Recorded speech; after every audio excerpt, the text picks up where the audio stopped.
La giornata come questa è importante la tradizione, ma anche perché è importante festeggiare e celebrare. Beh, per me, per sentirmi vicina a tutti i miei cari che non ho più e ormai sono la maggioranza della mia famiglia. Per lei è importante? Anche per me, anche per ringraziare i miei genitori per quello che hanno fatto. È ricordo dei nostri cari perché con li avevamo più. Sì, ne abbiamo tutti. Siamo vecchi ormai, abbiamo quasi. Che magari per quest'anno che viene non sia per noi altre. Si festeggia la santità, soprattutto. E la santità alla portata di tutti, sembra dall'omelia del vescovo. Portata di tutti, certo.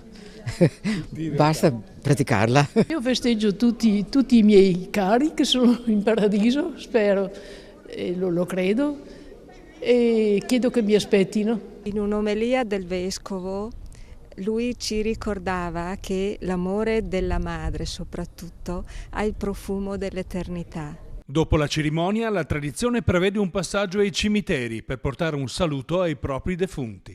È importante venire oggi, ma anche venire durante l'anno, non venire una volta solo. Noi veniamo sempre, insomma, veniamo. Oggi è un giorno speciale. Ecco, per mancare oggi è come mancare. È un priore, una preghiera per tutti i nostri defunti. Ricordiamo, posso dire anche il nome?